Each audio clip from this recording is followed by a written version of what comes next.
Rebonjour et bienvenue au webinaire de Faction A, intitulé Migrer vos applications analytiques vers Power BI, décisions à prendre et meilleures pratiques. Merci beaucoup de votre participation ce matin. Mon nom est André Deblois et pour les 50 prochaines minutes, je serai le modérateur du webinaire. Tout d'abord, je tiens à vous informer que ce webinaire est enregistré et qu'il sera accessible à partir de demain si vous désirez le partager. Vous aurez également accès à la copie de la présentation dès que le webinaire sera terminé. Nous vous enverrons un courriel avec les liens pour l'accès à l'enregistrement et à la présentation.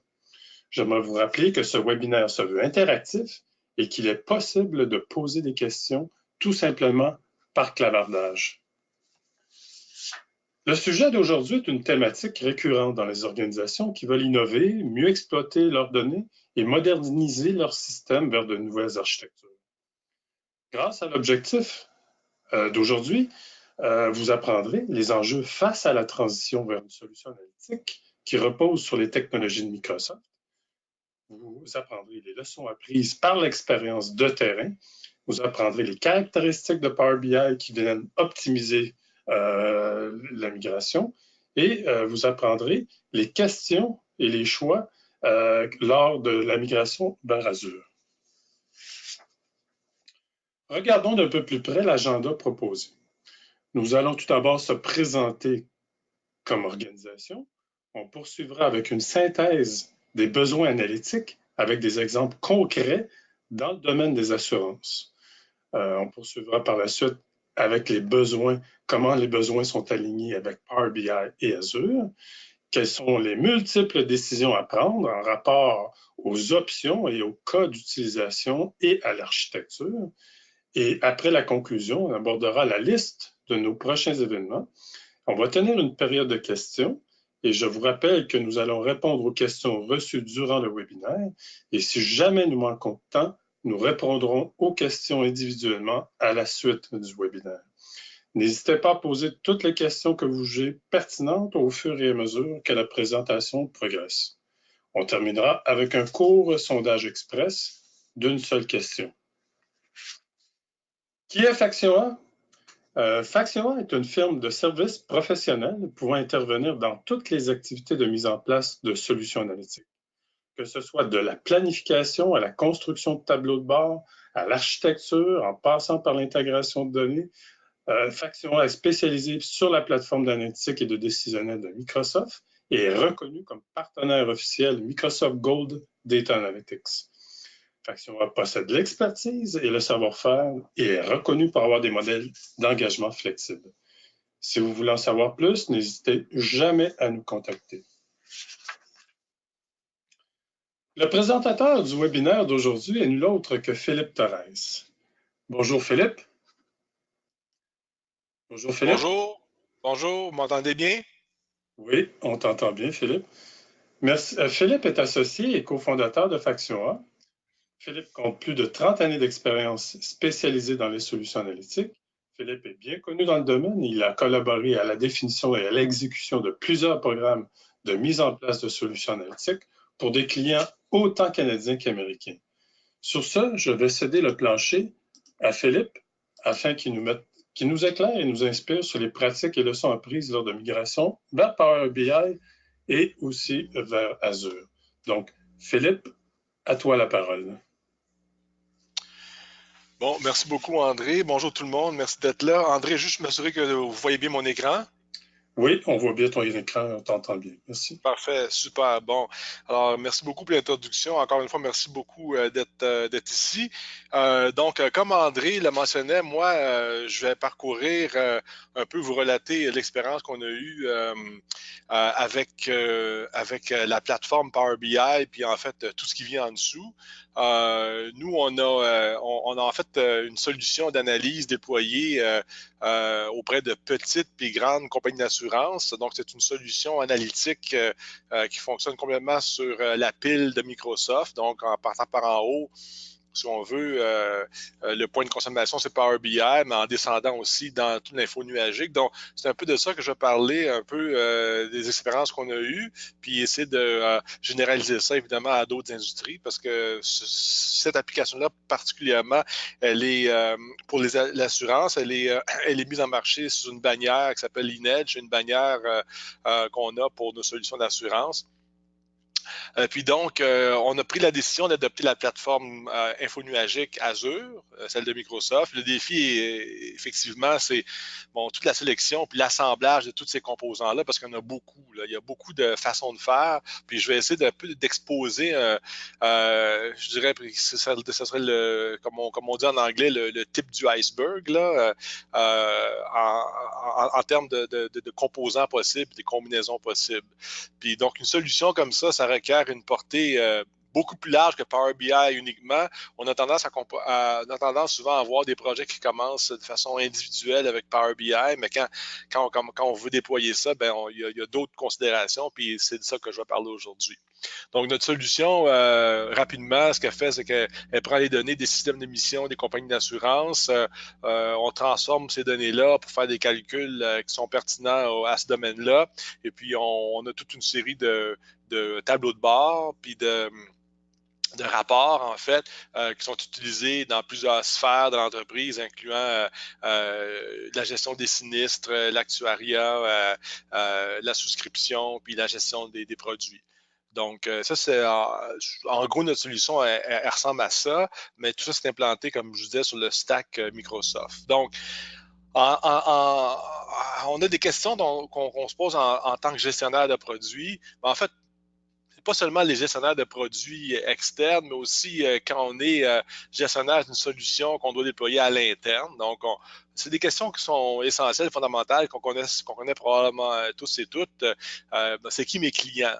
C'est quoi leur persona? Donc, leur profil ou leur persona, le type de clientèle qu'on doit desservir.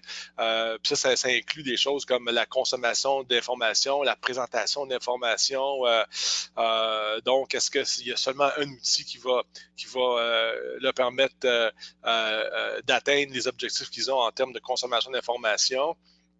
Puis d'autres questions, évidemment, d'un point de vue de gestionnaire de solutions, c'est le déploiement de la solution, l'entretien de cette dernière. Il y a toute l'histoire de léguer aussi. On n'a pas souvent l'occasion de partir d'une page blanche, donc où je trouve mes données. Donc, il y a beaucoup de choses là-dedans, là, beaucoup de questions dont on doit se poser, puis il faut faire le tour de ces choses-là. Rapidement, puis ça, je pense que ça colle aussi probablement à d'autres industries. Bien, on peut regarder ça d'un point de vue, disons, avec quatre axes de point de vue. Le consommateur, les caractéristiques du produit, l'architecture du produit, puis le support, puis l'évolution.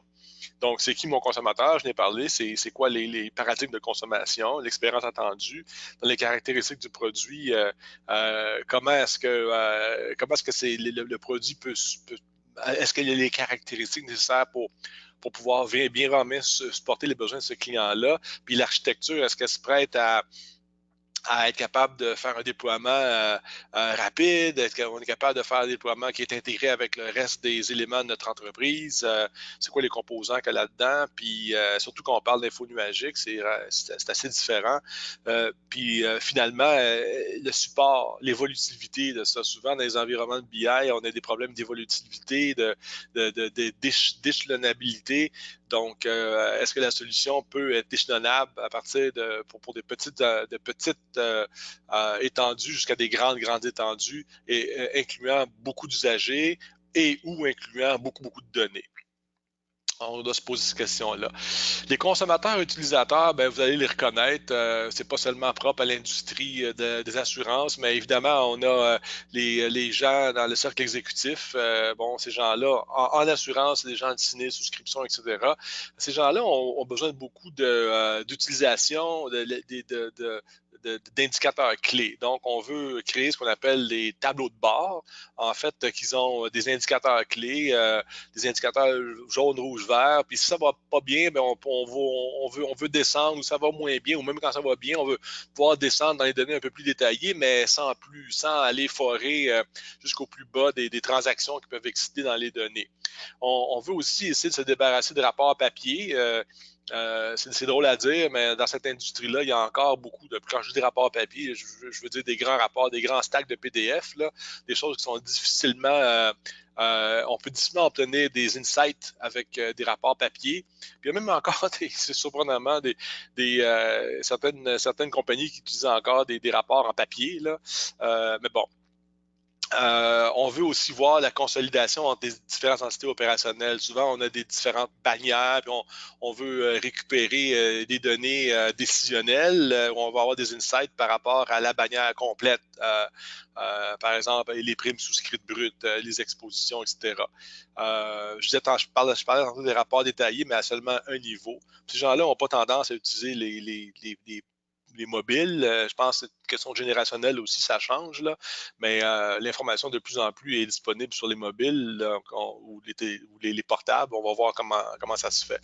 À un autre niveau, on a des opérateurs, des gens, je dirais plus de terrain, là, qu'il faut que ces gens-là vont visiter, par exemple, les différents centres de distribution ou dans le cas des assurances, c'est des gens qui sont responsables, par exemple, d'un territoire de souscription. Puis là, ils vont aller voir leur courtier. Donc, ils vont se présenter là pour aller pour aller analyser les performances avec les courtiers, regarder le réel versus le budget qu'on s'était donné pour l'année. Encore là, se débarrasser des rapports papier quand on va visiter notre courtier. Ça devient intéressant d'avoir des capacités mobiles pour pouvoir présenter les résultats sur le portable, puis prendre des notes. En fait, se débarrasser de rapports papier. On a le besoin d'un filtrage aussi basé sur les rôles. Hein, donc, les gens qui gèrent le territoire de l'Ouest n'ont pas à avoir les données des gens qui gèrent le territoire de l'Est, par exemple. À un niveau national peut-être, mais à un niveau régional ou provincial ou territorial, ben, on veut filtrer les données par rapport à nos propres affaires. Ensuite de ça, on a une catégorie d'utilisateurs qu'on appelle les analystes. Souvent, ces gens-là travaillent dans un département en particulier, donc un département qui va gérer un certain nombre de fonctions et de processus dans l'entreprise, mais c'est très ciblé. Donc, souvent, les analyses partent de là. Donc, on veut essayer d'optimiser les opérations de notre propre contexte, là, comme par exemple en actuariat ou en finance. On va avoir des analyses financières ou des analyses en souscription, par exemple, ou en distribution. Donc, on veut chercher des causes fondamentales lorsqu'on a des problèmes de rendement ou des problèmes opérationnels. Donc, on veut être capable de forer les données. Les indicateurs clés, c'est plus ou moins important parce que c'est quand on a un problème ou quand on a une opportunité, c'est à nous de fouiller pourquoi on a le problème ou quelle est l'opportunité. On a besoin de beaucoup d'accès aux données sous-jacentes, donc on veut creuser. Il y a des paradigmes, des fois, qui sont différents que juste de point-clic sur un rapport. Donc, les bases de données SQL, l'accès aux données, l'accès devient important. On a besoin de manipuler les sources de données. Puis ces gens-là vont aussi être des gens qui vont publier des nouveaux rapports. Donc, ils vont publier de l'information. Je dirais, ce sont des créateurs d'informations. Ces gens-là trouvent les insights, puis quand on a des insights qui sont intéressants et assez importants pour le partager, ils vont vouloir partager cette information-là. On va revenir au cycle tantôt là, analytique, mais le partage devient important. Puis on veut aussi, évidemment, explorer les données dans des nombreuses dimensions. Des fois, on a ce qu'on appelle les carrés de sable, là, où est-ce qu'on a des axes d'analyse relativement restreints. Les analystes, souvent, ils veulent être capables d'analyser les données sur plusieurs axes.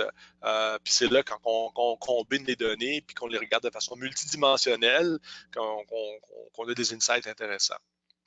Bon, l'actuariat, je n'ai parlé rapidement. Là, la grosse différence, c'est que ces gens-là, c'est surtout l'accès aux données, accès à toutes les données, une grande tendance maintenant dans les départements actuariels d'aller directement dans les lacs de données pour filtrer nos propres données, puis s'arranger avec le bruit des données nous-mêmes parce que ça peut être important pour bâtir des modèles, par exemple, modèles d'apprentissage, apprentissage machine ou des modèles prédictifs, des choses de ce genre-là. Je vais parler tantôt de l'espèce de tendance qui se produit avec les départements actuariels.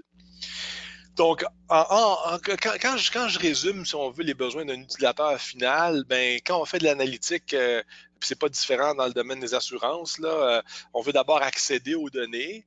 On veut les nettoyer. Donc, il faut accéder à nos données qui peuvent être un peu partout, peuvent être des infos nuagiques, peuvent être dans des fichiers Excel, peuvent être dans des bases de données locales. Les données externes, on veut les nettoyer pour que ça fasse, pour qu'elles soient utilisables. Ensuite de ça, on veut les combiner. Puis c'est dans la combinaison des données qu'on obtient souvent des insights. Au lieu de regarder les données dans des silos verticaux, ben là, on commence à couper horizontalement entre les différents silos. Donc, on fait des combinaisons. C'est là qu'on obtient des insights. On veut explorer les données, après ça, on veut les visualiser. Donc, il y a tellement de données aujourd'hui, là, pas seulement en assurance, mais dans bien d'autres domaines, essayer de trouver des insights dans les données en les regardant de façon brute. Là, je vais expliquer là, en termes de colonnes et de rangées de données, ça ne fonctionne pas. Là, il y a juste trop de données. Puis quand on intègre des mégadonnées là-dedans, quand on intègre des données de streaming, puis bientôt, puis dans je suis sûr que certains d'entre vous faites déjà du IoT ou du Internet of Things, où est-ce que là, on récupère des millions d'éléments de données qui varient rapidement. Mais c'est sûr qu'à un moment donné, il faut être capable de les visualiser. Dans l'industrie de l'assurance, les nouveaux produits qui sont sortis il y a peut-être une dizaine d'années, de Pay as you go, ou ce qu'on appelle du Usage-Based Insurance, de l'industrie de l'assurance basée sur l'utilisation. Ben, on conduit des voitures, on freine, il y a des accéléromètres, de la géolocalisation dans tout ça. C'est beaucoup, beaucoup, beaucoup de données. Donc, il faut être capable de les visualiser et d'utiliser les bonnes visualisations pour le faire. Puis ensuite de ça, quand on a des insights, bien, il faut les partager. Donc, ce cycle-là, le cycle analytique, là, on le retrouve partout. C'est pas seulement dans l'industrie de l'assurance. C'est le genre de choses que l'outil, dans le fond, la plateforme doit être capable de supporter. Alors, j'ai parlé des fonctionnalités, j'en parlerai pas vraiment beaucoup. De toute façon, je vais vous laisser la présentation à la fin. Vous allez avoir les disponibilités. André vous en parlera. Ben, juste quelques points là-dedans qui sont saillants par rapport à l'assurance. Ben, les exportations vers Excel, c'est important. La création de nouveaux rapports. La capacité aussi d'intégrer des calculs complexes. Donc, souvent en assurance, je dirais que 40% des données sont des données brutes, mais 60% des informations proviennent de mesures qui sont calculées, des mesures dérivées. Donc, il faut être capable d'exprimer des calculs complexes.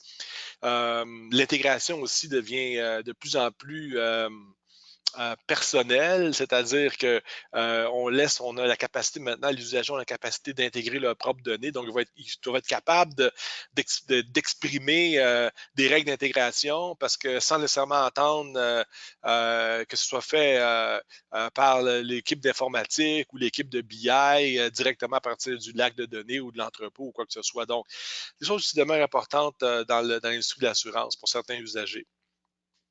Donc ici, ce que je voulais simplement vous démontrer avant de passer à des cas d'utilisation, je voulais simplement démontrer des petits exemples. Là. Ça, c'est des exemples de notre application. Tantôt, on parlait de KPI ou d'indicateurs de performance. Dans Power BI, c'est facile de faire tout ça, là, de placer des cartes avec des indicateurs jaune, rouge, vert, dépendamment des valeurs de seuil qui sont atteintes. Puis il y a tout ça de façon flexible d'établir les seuils. On peut avoir des seuils qui sont dans des fichiers Excel. On peut avoir des seuils qui sont dans des bases de données. On peut programmer les seuils directement dans l'application. Donc, il y a toutes sortes de façons de faire ça. On peut faire du filtrage facilement. Tout en Power BI et par défaut, les visualisations, les différents composantes visuelles qu'on place dans les tableaux de bord sont liés ensemble. Donc, dans ce cas-là, ça se trouve qu'on regarde des Chevrolet puis des Ford, puis tout le reste des visualisations je m'excuse, suivent avec ce qui vient d'être filtré. On a aussi la possibilité d'intégrer des données externes. Dans cet exemple-là, on voit les points noirs qui sont la localisation de nos risques. Donc, par exemple, si ce sont des véhicules ou des maisons, par exemple, ben, voici les localisations de ces points-là. Puis, les items rouges, ben, c'est des données qui proviennent de criminalité sur le portail de données ouvertes de la Ville de Montréal. Donc, on peut intégrer ça pour voir où est-ce que si on est exposé beaucoup dans différentes régions ou quartiers, ou dans ce cas ici, c'est des postes de police, si on est exposé beaucoup par rapport à ça. Donc, c'est très visuel, on peut le voir facilement. Même chose aussi pour les données de la ville de San Francisco par rapport aux appels au service 911. Donc, on peut voir notre exposition. Euh, on peut facilement aller voir un peu plus de données en regardant ce qu'on appelle les infobulles. Les infobulles, en passant notre souris sur un point, ben, on voit un peu ce qui se passe à l'intérieur des données sous-jacentes. D'autres types d'infobulles qu'on peut voir, par exemple, qui sont des mini-rapports ou des mini-tableaux de bord, des mini-visualisations qu'on passe par-dessus nos éléments visuels, puis on peut voir qu'est-ce qu'il y a en dessous de ça. Donc, on pourrait montrer un tableau ou des listes de transactions ou des noms de clients ou quoi que ce soit là. Même chose, une infobulle de type carte géographique. Donc, la dernière chose que je voulais vous montrer aussi, c'est l'habilité d'exporter les données. Tantôt, on a parlé d'exporter les données vers Excel. Ben, on peut facilement exporter les données sur n'importe quelle visualisation. Puis les données se retrouvent dans Excel. On peut les prendre, puis on peut les migrer vers d'autres feuilles Excel qui font peut-être des calculs ou quoi que ce soit. Donc, c'est vraiment de voir l'habilité d'exporter les données directement à partir d'un tableau de bord vers Excel. Puis finalement, la création de données, c'est relativement facile à faire, mais ça a sa propre complexité qu'on rentre dans des visualisations, tout ça. D'ailleurs, j'en profite pour vous dire que souvent, nous, on fait ce qu'on appelle des diades c'est un atelier chez Microsoft. André pourra vous en parler à la fin, où est-ce qu'on peut passer à travers une espèce de laboratoire pour vous montrer comment ça se fait, des visualisations. Je parlais de langage complexe. On a des mesures qu'on peut exprimer dans d'autres, des mesures complexes pour avoir des rapports complexes, par exemple du suivi de cohorte. Et finalement, l'habileté de créer une version mobile qui est à droite de ce qui est à gauche. Donc, ça, c'est relativement facile à faire et à déployer. En bout de ligne, en tant que gestionnaire de produits, quand on regarde les besoins de mes utilisateurs, c'est pas mal rempli, je dirais presque à 100%. Là, ça reste sous la règle du 80-20. La seule exception étant les actuaires. Mais les actuaires, la tendance qu'on voit aujourd'hui, c'est que c'est ce genre d'usagers-là qui sont très, très, je dirais, très proches des données, ben, ils vont utiliser des visualisations aujourd'hui pour voir comment les données se situent, comment elles sont regroupées, etc. Puis après ça, ben, on peut fabriquer plus facilement, avoir des meilleurs insights pour fabriquer des modèles, par exemple, prédictifs qui sont mieux ciblés. Maintenant, je vais changer un peu de registre, puis de parler de l'architecture, du déploiement, puis de l'architecture de la solution. Il faut s'en inquiéter parce qu'une application Power BI, ça se décline de plusieurs façons, soit au niveau du déploiement ou de l'architecture qui est en dessous. Donc, je vais commencer par parler du déploiement. Puis, il y en a plusieurs cas d'utilisation. J'en ai isolé 4 ou 5. Là. Je vais couvrir rapidement. Puis, encore là, vous allez avoir accès à la présentation sans problème. Donc, il y en a un cas d'utilisation. Puis là, je vais parler de façon horizontale. Ça se retrouve dans toutes les industries. Je l'applique à l'assurance, mais ça se retrouve dans toutes les industries. On a le cas d'utilisation qui est l'utilisation personnelle. Généralement, là, l'utilisateur personnel, ou en fait, les usagers commencent par ça, d'utiliser Power BI de façon personnelle. Donc, l'utilisateur va importer ses données dans Power BI, va créer son propre jeu de données puis ses propres règles de calcul. Donc, ce ne sont pas des règles de calcul qui vont être centralisées. Donc, on va calculer nos propres mesures, nos propres ratios, par exemple. Puis, ça va être suivi de rapports puis de tableaux de bord. Hein? Donc, dans ce cas-là d'utilisation, l'usager a une grande liberté, si on veut, puis une grande flexibilité. Il n'y a pas de restriction parce qu'il travaillent par il ou elles-mêmes. Donc, on crée ce qu'on appelle un PBIX, là, qui est dans le milieu. On voit un fichier PBIX là, qui contient finalement les définitions de nos rapports, puis qui peut même contenir les données. Donc, les composants qu'on voit là-dedans, on voit le Power BI Desktop, qui est l'outil de composition. On voit le service, qui est un outil de publication. On peut storer ce qu'on appelle des datasets là-dedans, dans des jeux de données. On peut storer nos dashboards, nos rapports, nos tableaux de bord, nos rapports. Et puis, on peut les partager. Mais généralement, ça reste encore dans la sphère d'utilisation personnelle. On peut devoir déployer ce qu'on appelle une passerelle personnelle qui, lorsqu'on a des données qui proviennent de notre environnement, donc ça peut être notre machine à nous, notre laptop ou un serveur, puis on veut les publier sur le service Power BI, bien, ça prend une espèce de passerelle parce que les données se retrouvent locales, mais on veut les exporter vers le service Power BI, donc ça prend la passerelle avec les permissions d'un point de vue personnel. Donc ça, c'est une utilisation, je dirais, qui est assez fréquente, même qu'on retrouve d'ailleurs partout. La prochaine étape, c'est qu'on veut peut-être faire de la collaboration entre petites équipes. Donc, c'est sûr qu'on peut partager des fichiers Power BI entre les différentes équipes, mais à travers le système de fichiers, les serveurs, quoi que ce soit, mais c'est pas vraiment recommandé parce que il y a des grandes limites là-dedans, limites de sécurité, la collaboration ne soit pas très, très bien. Donc, pour ce faire, on utilise plus le service Power BI, puis on utilise ce qu'on appelle un App Workspace, ou un espace de travail. Un espace de travail, c'est une espèce de conteneur, si on veut, qui contient des rapports, des tableaux de bord et des jeux de données, des datasets, qu'on appelle en anglais. Là. On va voir souvent ce mot-là dans le contexte de Power BI.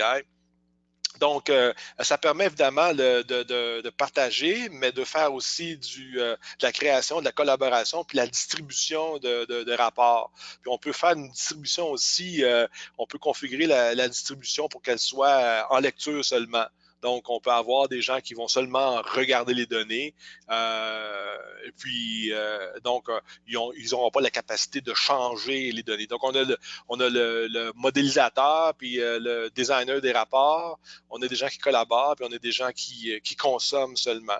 Dans ce cas-là, on voit aussi qu'on a peut-être l'utilisation d'une passerelle. Puis la passerelle, elle est de type entreprise. La différence dans le mode entreprise par rapport au mode personnel qu'on a vu tantôt, ben, on a la possibilité de faire des connexions qu'on appelle en live. Donc, c'est pas cédulé, là, c'est directement live. Quand on est en mode qu'on appelle direct query. Donc, on est en mode de requête directe. Là. Donc, on peut aller chercher immédiatement, lorsqu'on rafraîchit les rapports, des données directement dans nos données sources qui existent dans notre environnement on-premise, mais par contre, qui sont disponibles à travers le service. Donc, ça, c'est une autre configuration qu'on retrouve assez souvent quand les gens commencent à vouloir faire de la collaboration. Une fois qu'on a fait ça, on a une collaboration maintenant à un autre cas d'utilisation, un cas de déploiement. C'est de la collaboration, mais c'est de la distribution maintenant avec des équipes qui sont élargies. C'est sûr que quand on a une équipe qui est élargie, ça devient impraticable d'utiliser seulement un espace de travail ou un espace de travail pour toute la distribution des rapports, là, comme on a indiqué dans le scénario précédent. Donc, on fait recours maintenant à ce qu'on appelle une app. Donc, c'est un espace de travail applicatif, parce que là, c'est seulement applicatif. Là, on n'a pas vraiment de possibilité de faire de l'authoring ou de la création. Puis, on a évidemment des usagers qui sont en lecture seulement. Donc, on a encore les mêmes composants, sauf que cette fois-ci, on utilise les apps pour vraiment créer une application là, qui est distribuée à une grande quantité de personnes, à une grande quantité d'usagers à travers le service.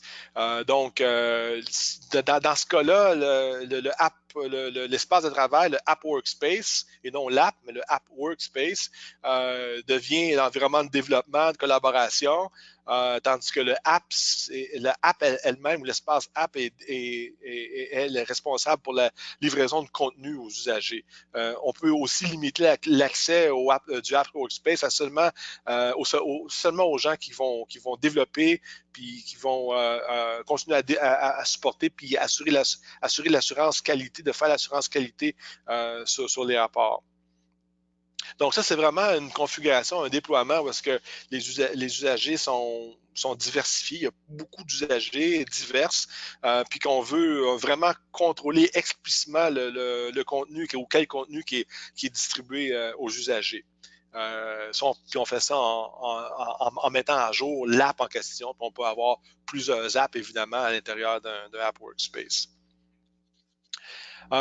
Finalement, un autre cas d'utilisation, c'est quand on a une collaboration, une distribution entreprise. La différence avec le cas d'avant, c'est que dans le cas d'avant, la distribution tend à être, je dirais, de bas vers le haut, c'est-à-dire que c'est des équipes qui produisent des choses et publient, tandis que là, on a plus un contexte parce qu'on a une équipe, par exemple, qui est centralisée, qui distribue des choses vers le bas, là. Donc une approche un peu plus descendante ou je dirais top-down.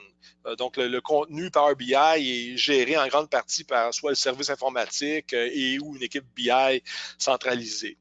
Donc, encore là, c'est un nombre beaucoup plus grand d'utilisateurs par rapport il y a un nombre beaucoup plus grand d'utilisateurs par rapport au nombre d'auteurs. Donc, le ratio devient vraiment, je dirais, différent de nombre d'utilisateurs, le nombre d'auteurs puis le nombre d'utilisateurs qui vont lire.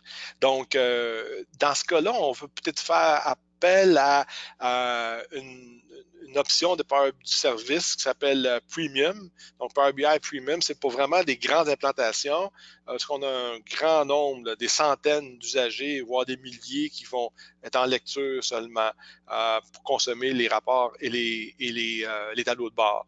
Puis dans le service Premium, ben, on a des capacités accrues de storage. Donc, les limites de storage sont beaucoup plus grandes que celles qu'on a dans le Power BI Service ordinaire, si on veut.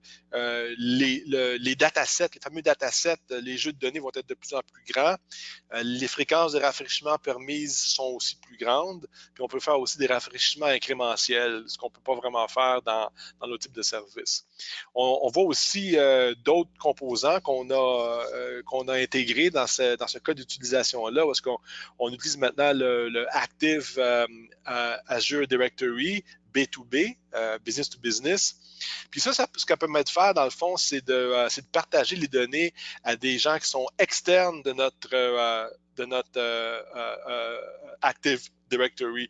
Donc, je voudrais partager des choses. Par exemple, moi, je suis dans philippe.torres@factionA.ca, puis je voudrais partager ça avec Toto Gingras à gmail.com. Je peux le faire en créant un usager externe dans mon Active Directory, puis en partageant ça à des groupes ou à des usagers externes. Donc ça peut être intéressant si on veut partager des données à l'extérieur de l'organisation avec des partenaires, des fournisseurs ou même des clients. On peut simplement les inviter dans notre Azure Active Directory. Puis les usagers vont pouvoir voir le contenu à travers un furteur. Un furteur quelconque. Donc, ça, c'est quelque chose qu'on fait pour partager les données à l'externe, c'est-à-dire les dashboards ou les tableaux de bord à l'externe.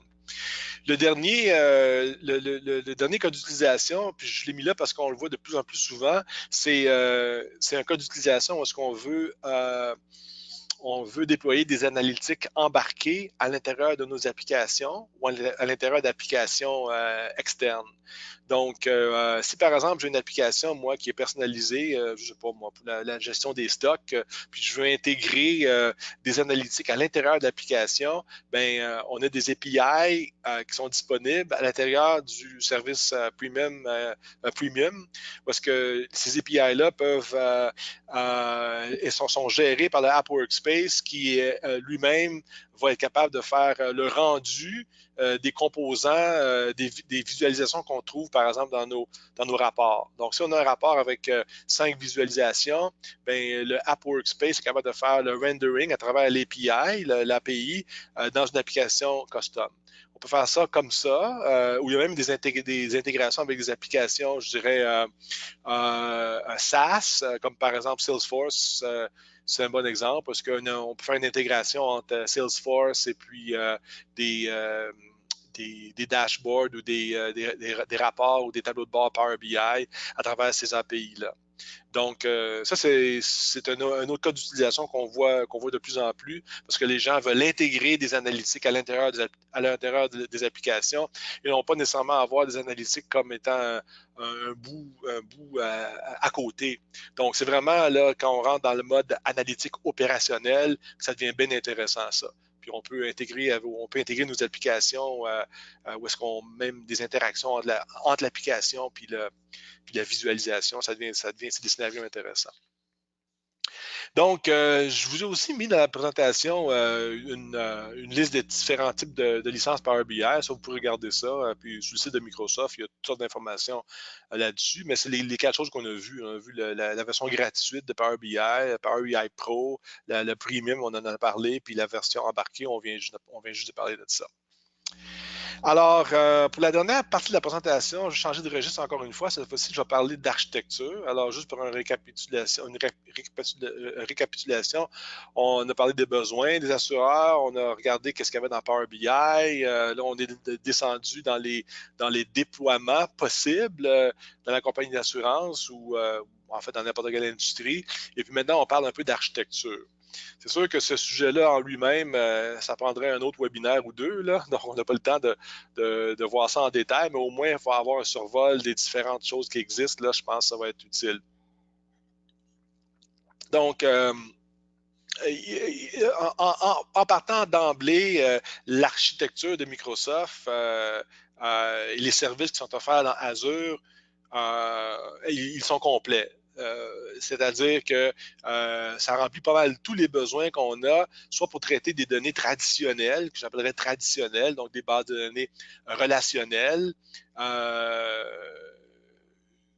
du côté gauche, et aussi des données non traditionnelles qu'on retrouve surtout dans un contexte de mégadonnées. Donc, des données en streaming, des données qui sont pas des données qui sont, par exemple, qui sont annotées en JSON ou des données qui se trouvent dans les lacs de données ou des données non structurées. Donc, on a vraiment des morceaux là dans l'architecture Azure ou les services offerts sous Azure pour pouvoir traiter les deux genres de données, un et ou l'autre en même temps. Donc, on va juste explorer ça un petit peu. Donc, ici, un exemple de chaîne d'alimentation. Je vais juste vous parler de quelques éléments là-dedans. On voit un premier élément pour l'ingestion des données qu'on appelle ADF ou Azure Data Factory. C'est un service sous Azure qui permet d'orchestrer le mouvement des données.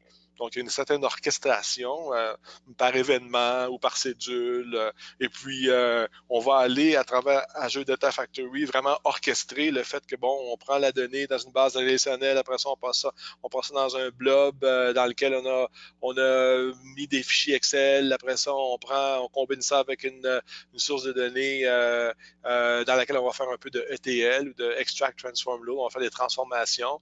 Puis dans la nouvelle version d'Azure, maintenant, on a toutes sortes de ADF, on a toutes sortes de façons de transformer les données là, entre deux points dans notre chaîne de traitement. On peut les transformer en appelant des programmes externes, un programme en Python, en R. On peut aussi appeler des packages SSIS. Donc, si on a, par exemple, développé avec SQL Server Integration Services, on peut les déployer comme étant des morceaux qui peuvent être exécutés dans la chaîne d'alimentation. On peut déposer le tout dans des storages ou dans un lac de données. Puis il y a toutes sortes d'autres utilisations possibles. Dans ce cas-ci, on parle vraiment d'analytique avancée en utilisant, par exemple, Databricks, où est-ce qu'on peut aller piger des données soit en Python, en Spark SQL, en Scala. Donc, puis on peut déposer le tout dans un Azure SQL Database pour des petites quantités. n'empêche, ça peut être assez gros, là, ou quand c'est très gros, très volumineux, on peut mettre ça dans un SQL Data Warehouse, qui est une autre plateforme de storage sous Azure qui est fait spécifiquement pour l'analytique, qui est fait pour des grands volumes de données.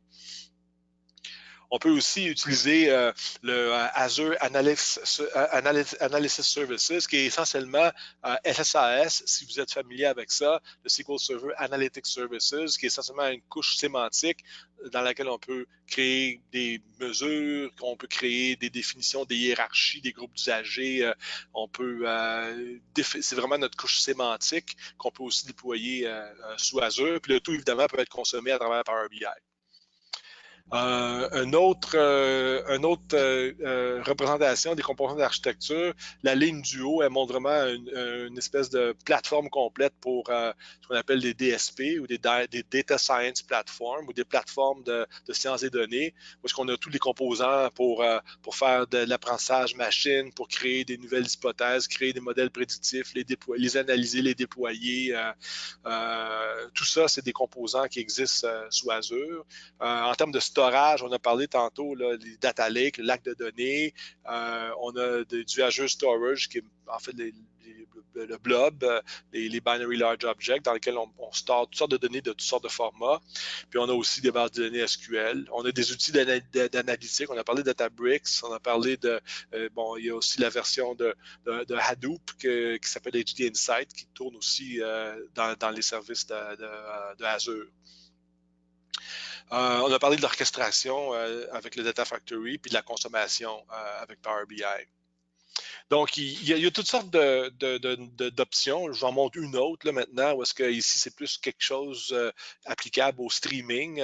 Donc, par exemple, si on collectait des données d'assurance en quasi temps réel, par exemple, ou des grandes données qu'on veut traiter en quasi temps réel, on va en faire le streaming de tout ça. Donc, on peut faire des queries à travers Power BI, qui a un outil de query intégré, un outil de requête intégré. On peut faire de la modélisation de tout ça, la visualisation, puis on peut générer des alertes. Ça, c'est un type de déploiement.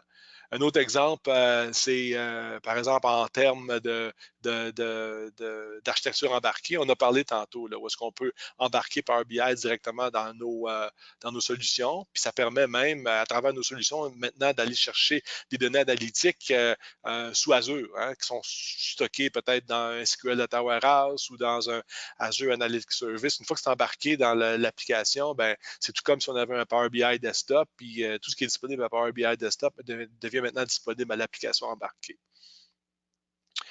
Dans notre application à nous, c'est relativement simple. On a des cas ici, c'est un cas relativement facile, là, je ne devrais pas dire facile, mais je devrais dire simple, là, parce qu'il y a un nombre de composants relativement restreint. Nous, on prend les données des différents systèmes de mission. On utilise une commande qu'on appelle Easy Copy qui copie ça dans Azure. On met ça dans un blob, puis on traite ça à travers SSIS.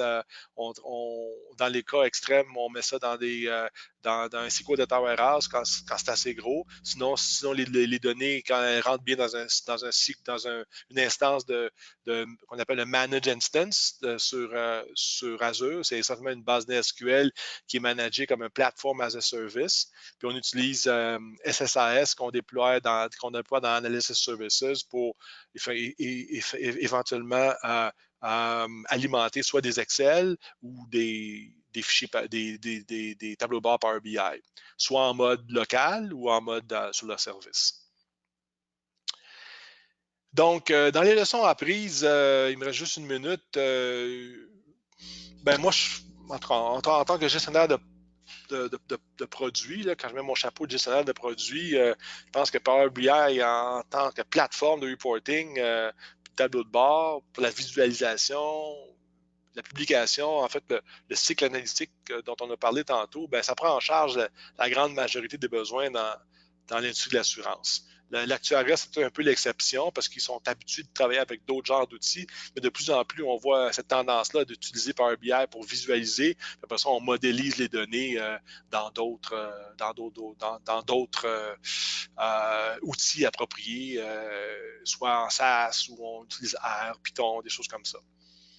C'est sûr que le niveau de réception est élevé. Puis bon, c'est pas pour rien que que cet outil-là, dans les derniers cadrans, c'est toujours en haut à droite, là. Donc, le niveau, c'est raisonnable de s'attendre qu'on va avoir un niveau de réception assez élevé. Encore là, c'est modulé par la qualité de nos données, la qualité de notre contenu, mais en termes d'outils, l'acceptation est assez élevée parce que c'est relativement facile à utiliser. Les déploiements peuvent être rapides, mais des fois, il y a des complexités. On a vu ça tantôt. Là, quand on parle de petits groupes, ça va. Quand on parle de grands groupes, quand on parle d'embarquer des applications, quand on parle de données externes, pas de données externes, mais d'utilisateurs externes, ça devient un peu plus complexe, mais tout est là pour le faire. Il y a quand même beaucoup d'options d'architecture à considérer. Puis en conclusion, je pense qu'en termes de la gestion du produit, on a toujours un équilibre qui est un peu difficile puis subtil entre les besoins actuels, futurs des consommateurs. Ça change relativement rapidement. Il y a beaucoup, beaucoup, beaucoup d'options dans l'environnement d'exploitation cloud. Donc, ça aussi, il faut savoir c'est quoi les bons composants puis comment on peut les évoluer. Puis les nouvelles versions incessantes de Microsoft, c'est une bonne chose, là, mais ça roule vite. Là. Il y a beaucoup d'options, beaucoup de nouvelles versions qui sortent une fois par mois. Là, donc, puis même, on peut se payer des options intérimaires si on veut. Là, ça nous tente. Là. Donc, mais puis il y a aussi la capacité de faire une approche de croissance contrôlée. Je vous l'ai montré un peu dans les différents cas d'utilisation. On peut utiliser des content packs ou même des datasets là, pour donner des carrés de sable aux gens dans lesquels ils peuvent travailler. Tout ça. On peut utiliser aussi le row level security pour diminuer les accès. Pas diminuer les accès, mais pour contrôler les accès. Par exemple, tel territoire peut voir ces données, mais l'autre territoire ne peut pas voir les données de l'Est et de l'Ouest, etc. Donc, ces choses-là, ça se fait assez bien. Donc, sur ce, je suis pas mal rendu à la fin. André, je peux te donner la parole pour la suite des choses. OK, parfait. Merci beaucoup, Philippe, pour